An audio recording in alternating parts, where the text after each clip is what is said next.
So it's being constantly generated. It's everywhere we go, everywhere we see the phone in our hand, it's constantly exchanging or generating data. So it's estimated that by Forbes that the number of bytes, of new bytes data per day is 2.5 quintillion bytes of data. So that's 2, 5, and then 30 zeros, so 30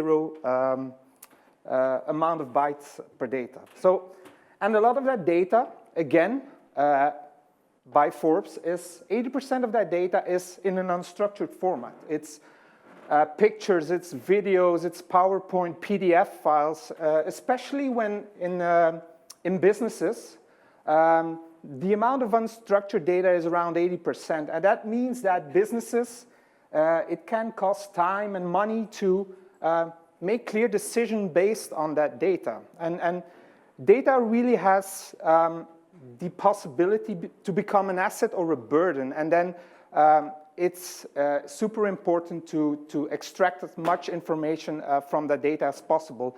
And that's what we are going to talk about today. So I'm Glenn. I work for a company called Azure. I'm an Azure MVP. I'm also a certified trainer. And I'm part of the Azure user group in Belgium. We have a conference each year called Cloud Brew, beer and Azure. Perfect combination, if you ask me. So be sure to check that out. We'll be running that event somewhere in December. So it's just across the ocean or sea, I guess. So at Azure, we focus 100% on Azure. We have 75 expert developer architects. We have offices in the cold Helsinki, rainy Ghent, and Copenhagen. That's a bit a mix of both. So we do Azure Platform as a Service mostly. So the scenario that we'll be talking today is inspired from a real-life use case from within the logistics chains. So it's a data sharing platform that aims to be the reference in the whole supply chain and across ports in the entire world. If you ever worked in logistics, you know that data that's being exchanged is not in an optimal form. It's PDFs through email or scanned documents through email and stuff like that. So it's important that the data that comes in that platform is understood by the system or in an automatic way. And this is where Azure Cognitive Service comes into play. To make it a more tangible scenario, I've taken the route of movies. I found a data set, or using a data set with top 10 movies of the last, I think, 40 to 50 years. And that we'll be using today, so that's the examples are a bit more tangible.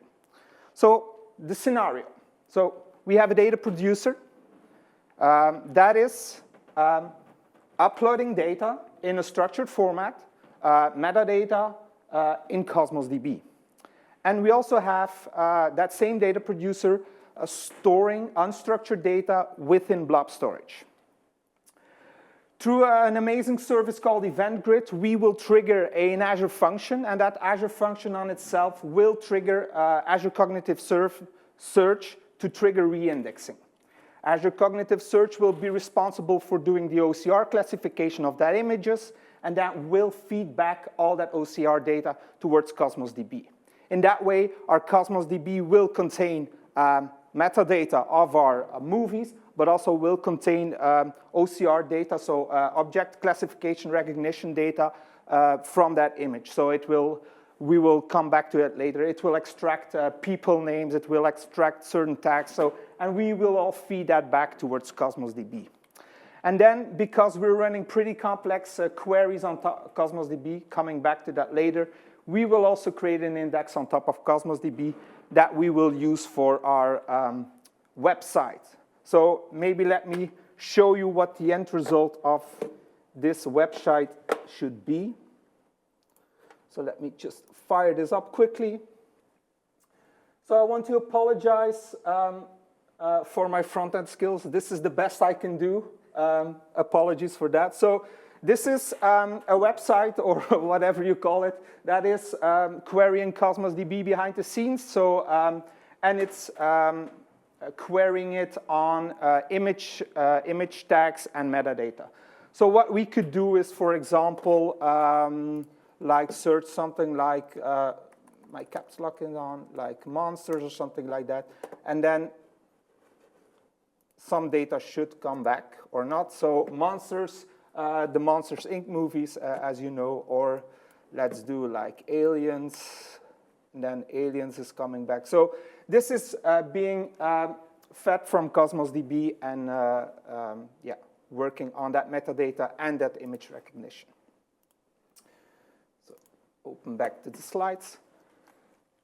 Oh, let me, this is. So a couple of learnings. So what we will learn today is data enrichment and indexing with cognitive search. We will give you a guided tour around CosmosDB quickly, and then we will talk about cognitive search and how to query that data. So before we jump into cognitive search, who joined the session of Henk yesterday around AI? So a couple of people. So the first part will be a bit similar, so please bear with me. But I will try to make it interesting also for you. So data enrichment and indexing. So for people who are still following, we're in this scenario where we upload the images to blob storage, event grid is triggered, and we're doing indexing and OCR classification on those images. So this is the Microsoft portfolio for AI and machine learning. You know there's a lot of services, a lot of supporting services. There's, and for us, we'll be talking about this area where cognitive services, Azure Search, and all the supporting services are located. So cognitive services. For people who joined the session yesterday of Henk, you probably recognize this, but cognitive service is a set of APIs that allows you to do things like text analysis, speech analysis. I think Henk showed a pretty cool demo yesterday where he translated a text that was put in, and he translated that to Dutch. And that was just based on text analysis and the speech API. So that was pretty interesting. And then there's the vision that does optical character recognition, video analysis, and so on, and then the decision making.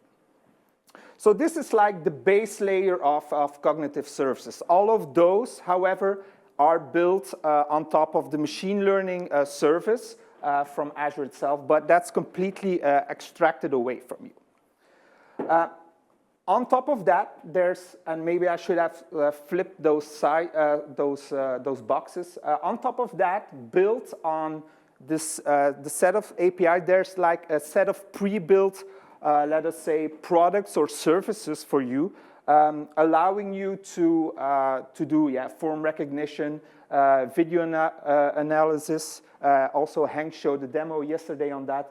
There's the bot services, and what's interesting for us today is cognitive search. So we will work with cognitive search today. As a developer, you can either choose to work or talk against those Azure Applied AI services, so the grouping of the APIs, but you can also perfectly work with those APIs directly. So it's basically up to you what you want and what you need. So cognitive search is, marketing slide, sorry, it's platform as a service, so it's a summary. You can do keyword search, cognitive skills, and so on. But what is cognitive search actually all about? It's just about making search intelligent. So if you would look at a traditional search, you would have data coming in, and then you had to run queries on top of that. For example, movies with aliens and monsters, and you need to like be able to extract some of data or to run queries on top of that data. That made it pretty complex in some cases. So what Cognitive Search or Cognitive Search is providing is that AI-powered search. So it's on top of your ingested data, there is an enrichment going on. There's an enrichment going on, for example, in our case, celebrities will be extracted, there will be locations being extracted, languages, text on the movie posters, and so on. So that data that is being extracted through the OCR engine is fed back into that ingested document, and that allows you to have a more more semantic search on top of that data, allowing you to query things that otherwise would have not been there for you to query. And this is, that enrichment part is what is called knowledge mining. So it can do OCR, language detection, and basically making unstructured documents like PDF files, images, video, make them structured or make them understandable by a machine. So cognitive search has a couple of core components. There's data sources. This is where your data is located. So think about Azure Storage, CosmosDB, SQL. So there's a lot of storage services being available for you to hook up your cognitive search to. Then there's the indexer. And the indexer itself, it's not that important. It's just something that runs at a timely interval or once, and that takes in all the data that's inside your storage account or wherever your storage is located, and it starts indexing that. The most important part is your index. And as a developer or as a person, you will be interacting directly with that index. When creating that index, it's important to take into account certain features. So you will see that when we walk through the wizard. So depending on how do you want your index or your images being classified, it's important that you take in those features. An important fact is some of these things will be unable to change after your index has been created. So for example, I think it's the searchable. So you need to be aware that once you start creating those index, you need to be aware on what fields you will search or sort just before you create that. Otherwise, you will be unable to sort or search on them, and you will have to recreate your index.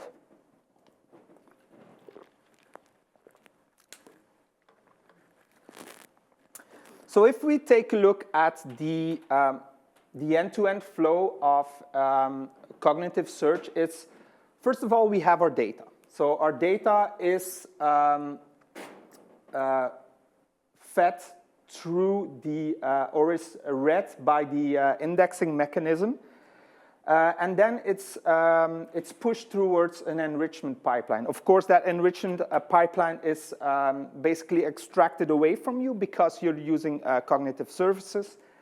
And once that enrichment is done, data will be added towards your index, and you will see that data within that index, and you'll be able to query that.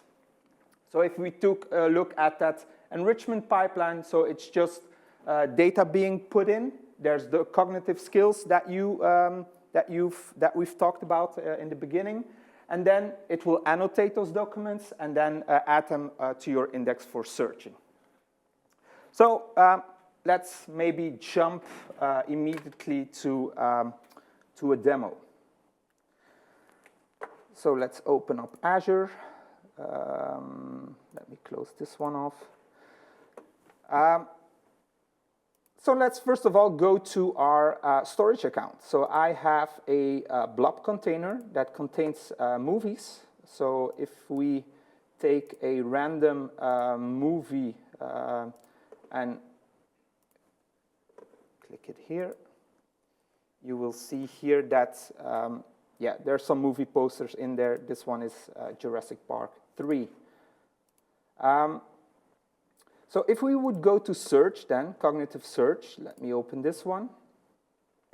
You will see these things that we've talked about coming back. So there's the data sources. In our case, I have a CosmosDB and an Azure blob storage account being connected. And then there's the indexer. And as mentioned, this is an indexer that, maybe I can show you the details of that. So this is like, let me show the settings. So you can specify, okay, how many times does this index need to run? Does it run daily, hourly, or once? What's the interval, and so on. Maybe important to mention is you can not only run this at a schedule, but you can also trigger that from code. So in the demo that we're doing, we're actually triggering that through code because we want to act upon changes in our data store immediately. However, be aware that there can only be one indexer or instance of that indexer running at once. So if you have code that is triggering that on the fly, make sure that you do some checks if that indexer is running yes or no. So and then we have our index itself. And if we take a look at that index, you will see that, I will zoom out a bit. Let me zoom out a bit. So you will see here that that index contains, so it contains like the storage path towards my, my image on storage. And as you can see, maybe I should scroll down a bit.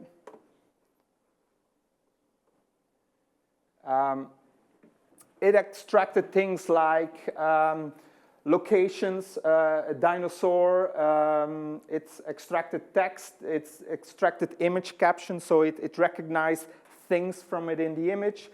You will also see that there's empty image celebrities container or entities here, so the indexer wasn't able to find any celebrities or any relevant entities within this image. So what I will do now is I have a demo app here. And what I will do is I will add a couple of more, maybe let's, so I will add a couple of more demo data towards my CosmosDB. So I will upload this metadata, and I will upload this poster towards my storage account. So what will happen is data will be added on CosmosDB, and that OCR data will be fed back towards that CosmosDB instance. So live demo, bear with me. So start new instance. If all goes well, we should see some things being added. Yes. Going good. So if we would look now at blob storage, let's go jump back to blob storage. Yes, here. So blob container, movies, go to last modified. You will see here that we've added demo data just now of our blob storage. So we've added Interstellar, Wolf of Wall Street 300, Avatar, I Am Legend, and the Avengers. And while we've done that,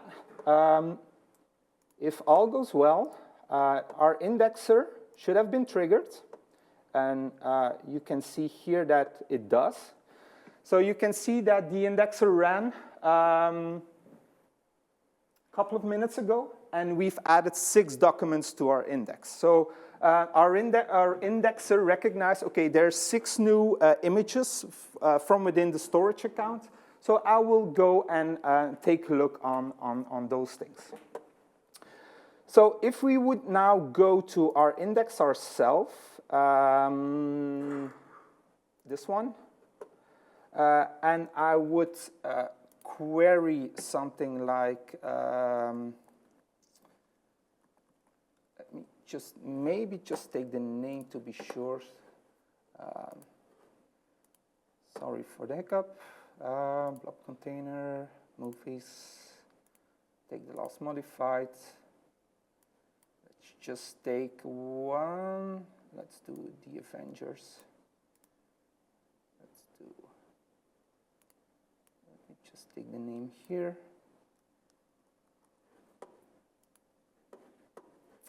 Go back to here, to search, index, and then we directly target this one, so we have immediately the data. So as you can see here, he was able to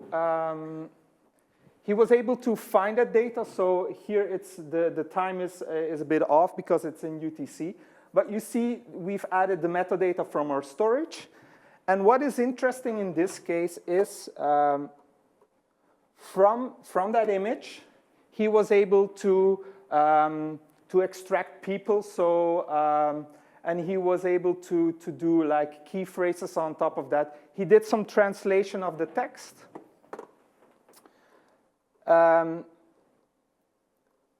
We found some image tags.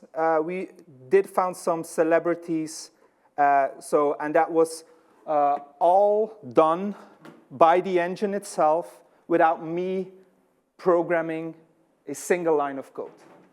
So what we've done here is, and I will definitely come back and show you how to configure this. So if we would go back to CosmosDB now, yes, let's do the movies. So I will query CosmosDB here and say where c.id, c.id, like, I think it was like demo. So we're applying the filter here. And as you can see here, the metadata that was in our original JSON, we've added that, but we also took that data that was from Cognitive Services, and we've enriched our CosmosDB document with this in order to allow our application to work also on top of that data. So let's, this seamlessly brings us to the next topic, or part of it, CosmosDB.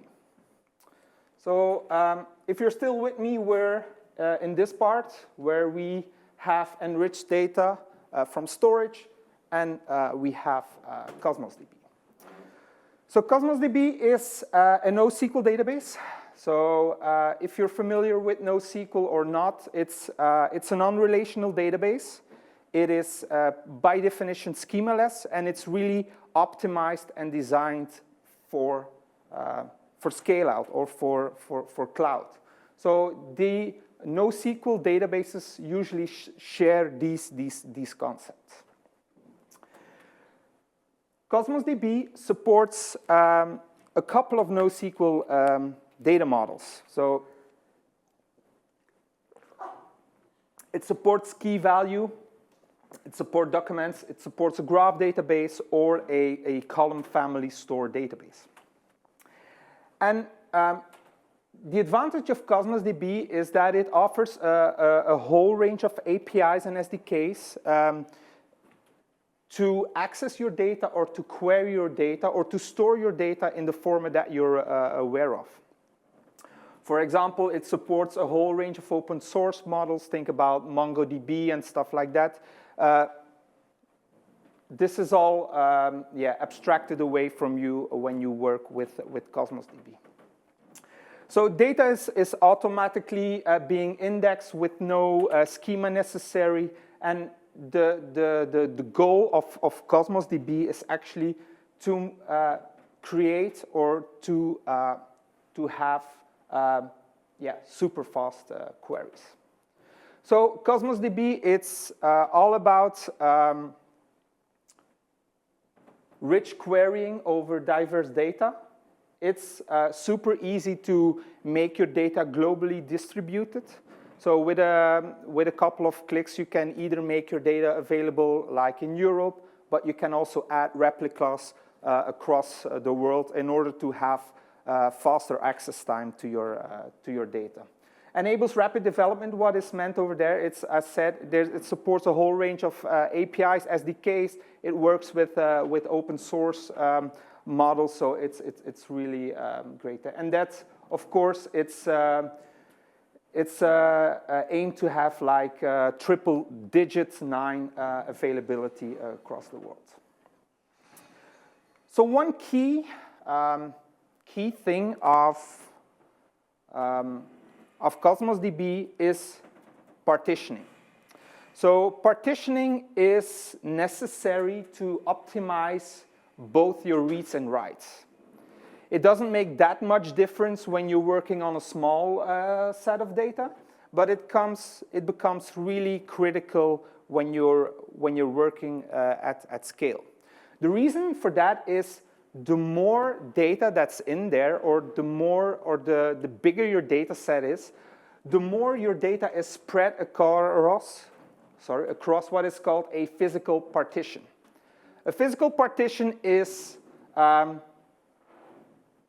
something physical. You can see it as a computer. So it's SSD storage and compute. So CosmosDB is distributing your data across those physical partition, but those are an internal implementation of CosmosDB.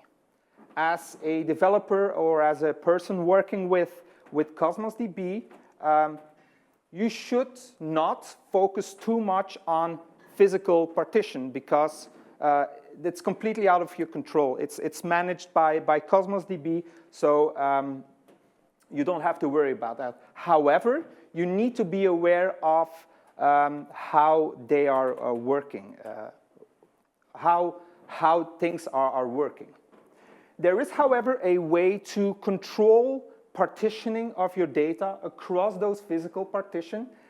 And the way that it's done is through what is called a logical partition. And CosmosDB is working with that logical partition. It's grouping all the data that has the same partition key. It's grouping that data together and spreading that across physical partition. So if we take our movies example, you would have something like this. So there's a possibility that there's multiple partitions within your CosmosDB account. So I've took partition 1, partition 2, and partition n.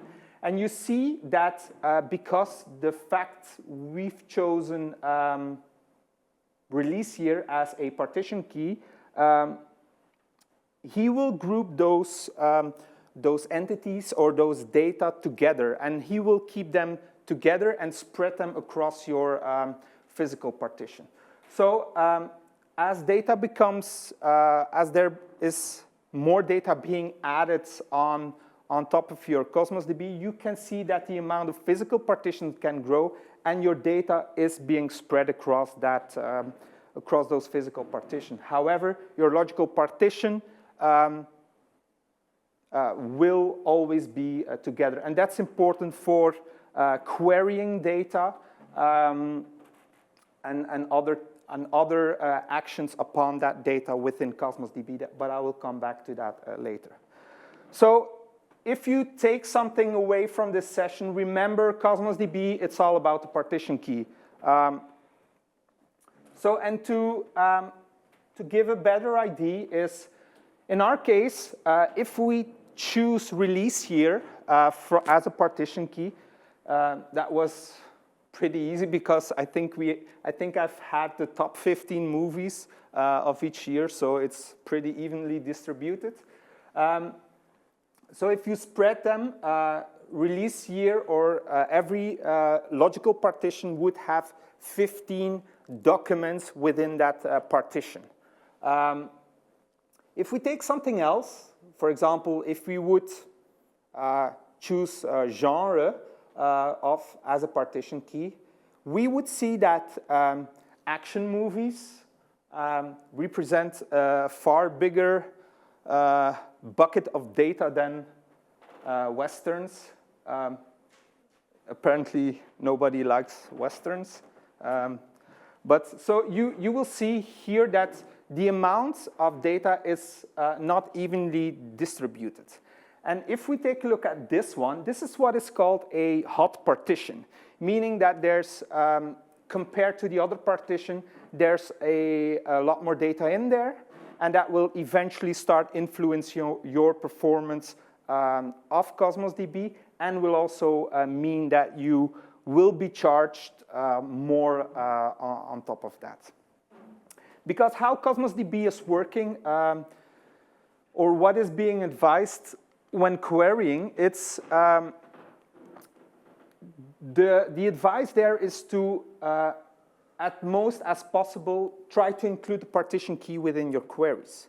As the aim there is to, the best practice is to try to hit one partition, or one partition with your query, as that will be faster and cheaper. Because as within CosmosDB, you're being charged on what is called request units, and that's a computation of how long did your query run, and how many resources you consumed for that query.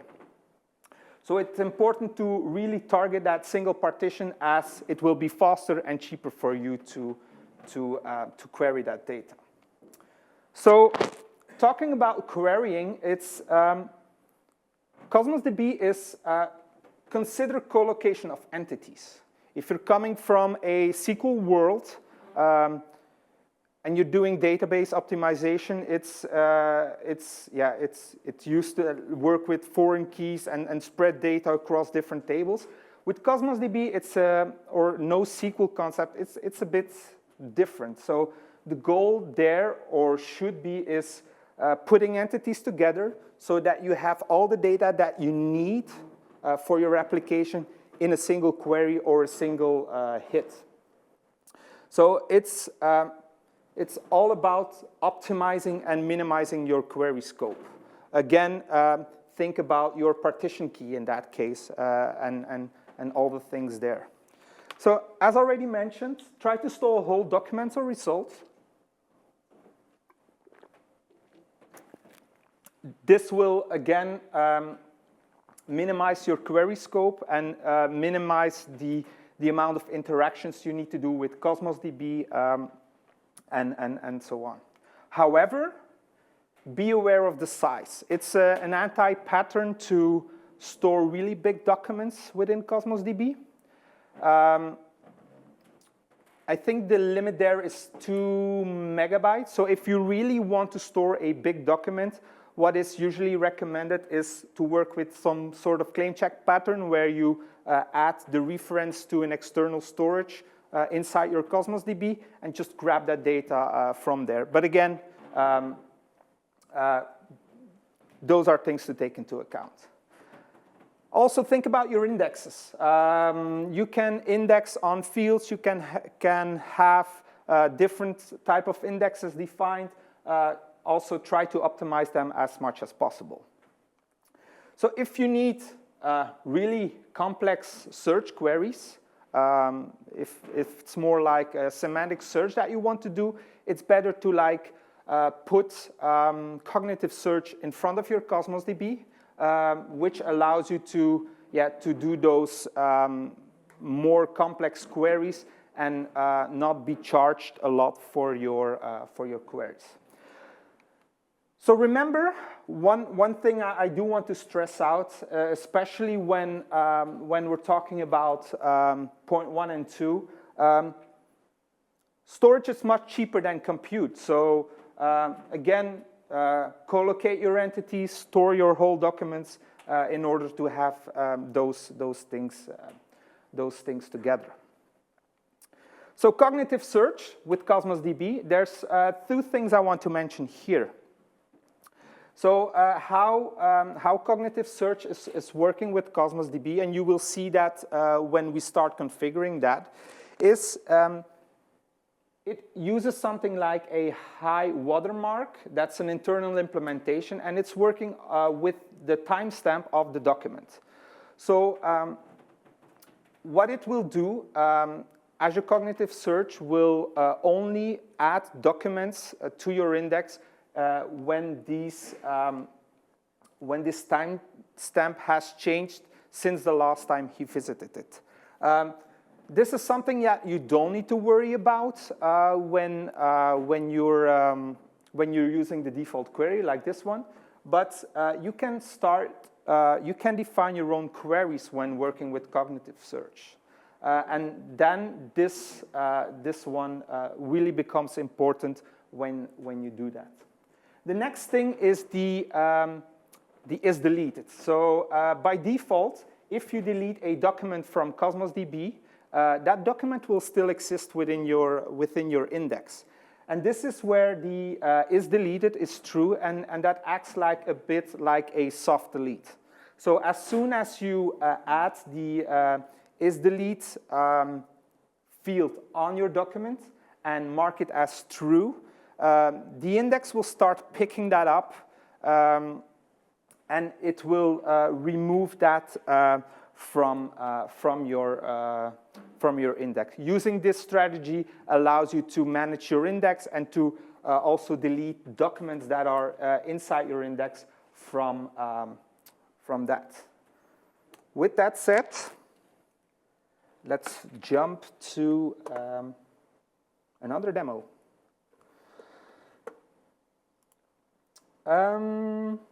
So let me first of all show you the importance of working with a partition key. So the importance of choosing the right partition key to query your data, and the impact that it has on the request unit. So the amount of cost that is there for your queries. So if we would go to what I've done is I've took the EMDB database, which is quite huge, and added that to CosmosDB. There's around, I think, 8 million of documents in each of those databases.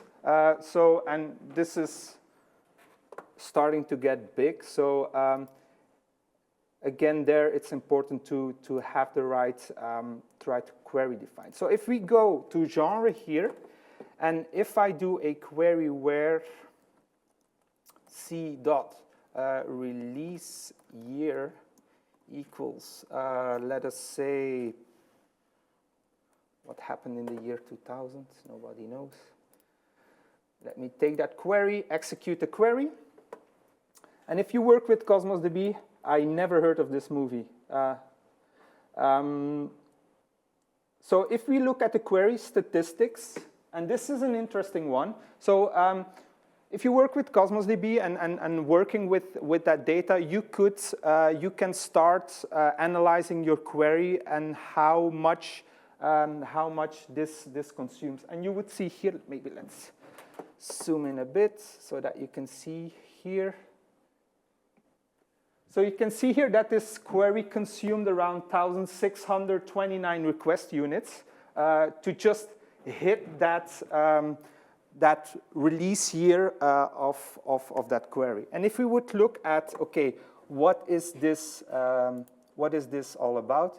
You would see here that the items within the database here are having main genre as partition key. So, and our query was on release year, so we basically, if I look at if I look at the data, so we're querying actually release here, but this is nowhere in our partition key. So that means we're hitting what is called a fan out of our query. So we're hitting a lot of partitions at once, which makes that cost, of course, big. You can solve that, of course, with indexing strategies, but still you will see a significant difference between that. So we have a query cost of 1,600. So let's run the same query on top of data that is being partitioned key, has the partition key of release year. So anyone want to take a guess on what the difference might be? 1? 50, okay. So somewhere between 1 and 50. So, and if we take a look at the query statistics here, you can see here that we've only consumed 2.8 request units for that query. So you see here that the importance of structuring your data or choosing your partition key is really important. Of course, this is now exaggerated because, for the demo, but it's really important. So if we go back to our other movies database, and I'm looking at the time, so we have all our images stored here. So we have our metadata and the OCR data from storage. Apologies. So if we would go to Cognitive Search, what you can do is start connecting your data, and it's really simple to get going. So what you can do is you can add a new data source. For example, as already mentioned during the start, you can connect to Azure SQL, you can connect to Cosmos, there's Blob, there's table storage, even SharePoint if you want. So in our case, we will do CosmosDB, and we will do, I will choose an existing connection here. I will query my MVP movies. It's the MVP movies database, and it's the movies here. And here is what I've mentioned on the high watermark. So here's that query that is being run by your indexer to see if there's any difference within your data set. What you can do here is you can change that query to only select a certain amount of fields or anything else. But again, be aware by this one that this is your key to start matching those things. So next thing we can do is add cognitive skills. So you first need to have a cognitive service running. Again, if you remember, cognitive service is a set of APIs. So it's a service that you can provision within Azure. Okay, I see something red going on. So in our case, let's just select our pre-provisioned one. Let's select this one. And then you can do, you can add what is called enrichments. Again, as already mentioned, without writing a single line of code, I can extract people names, location names, do translation of text, extract PII information, and so on. So let's, based on the things you need, you can select that. And then it's all about customizing your, let's change this here. Then it's all about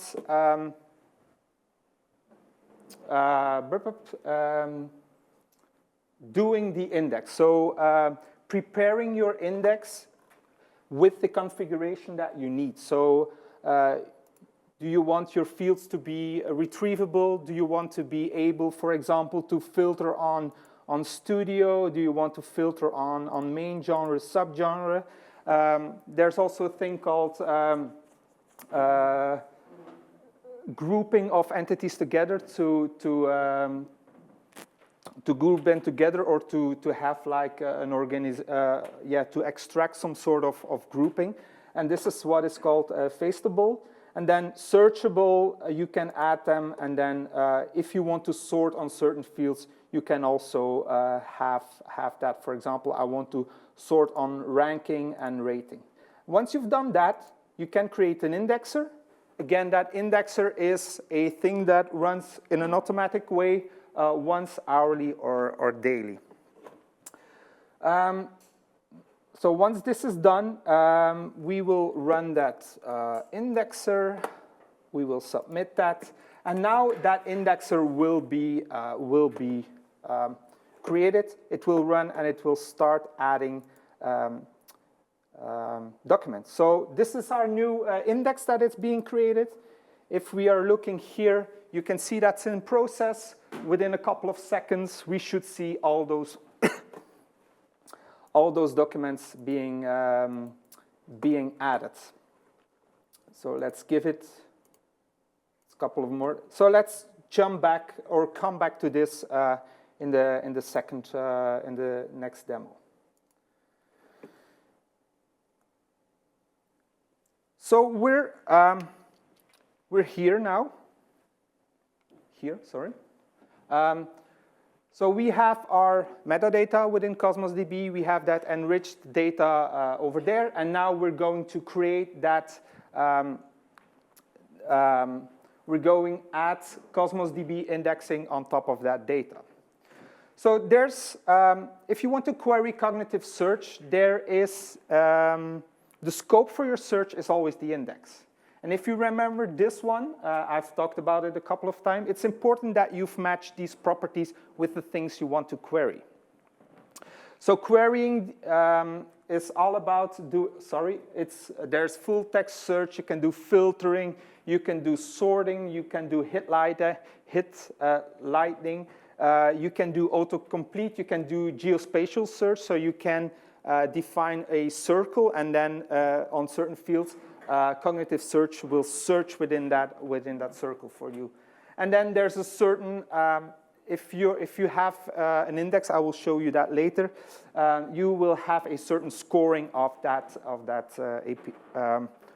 result that you're getting, and based on that scoring, you can know, okay, I'm pretty sure that cognitive search returned me the correct results. So how do you interact with this? You need an indexing client, and of course you need to provide the credentials. Once you have that index client, you can query for a search client, and you need to work with that search client to work to get some data going on. Next to that, you can add different search options. You can do order by, field highlighting, and so on. So once you have specified those query options, you just hit the search text and give them the options, and the API will return the results. You can also perfectly do this within the portal itself. It's easier to show, and we will show you that later. So here, in our case, we just hit a query string, movies with monsters and aliens, and you can see here the search score. So our search engine, our cognitive search, is pretty confident that this is probably a good result for that query. You can do count. So you can do a count of the number of documents that are returned. You can do basic filtering. For example, in our case, we only want to have the title being returned. So the filtering is on the data that's within your index. You can do other filtering, like, so we only want movies that have monsters and aliens within it, but have an IMDb rating greater than 80. You can do order by and stuff like that.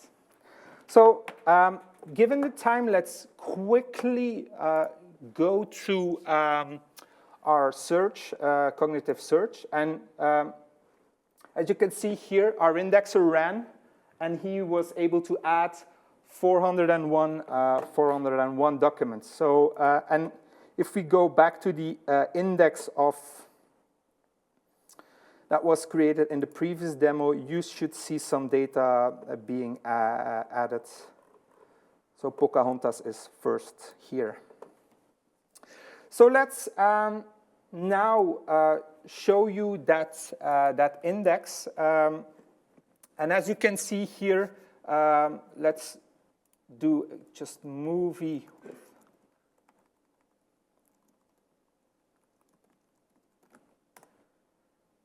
So you can see here that we have a couple of things being returned. As already said, you can do something like only select the title, or if you want, you can only select the studio. So this allows you to really create those different types of queries. As already mentioned, you can also do filtering, order by, and other stuff that you need from within that query.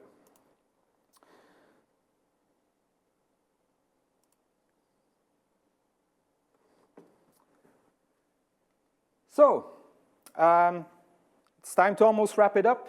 So what did we learn today, or what did we talk about? So we've talked about data enrichment and indexing. So we've shown you how OCR classification is working in cognitive search, how you can extract valuable information from unstructured documents, and how you can easily, with interacting with the Cognitive Services APIs, extract valuable information from your unstructured data like images, movies, and so on. Then we've seamlessly talked about CosmosDB, and what was important there is the whole partition key. So partition key was super important, and you clearly saw the difference when running two queries, one with a partition key that was focused on my query and another one that wasn't focused on my query. So based on that, you had some important takeaways there on. So that's, if you remember the meme, it's all about the partition key. And then we've just talked a bit on querying. And again, here there were a couple of possibilities. So you could do counting of documents, you could do filtering, and so on. So with that said, I would like to thank you for coming. I hope it was interesting. And if you have any questions or any remarks, I'd be happy to answer them. If not, thank you for joining. You can follow me on Twitter, where I talk on a lot of stuff and sometimes rant on stuff. So happy to welcome you as a follower. So thank you for attending.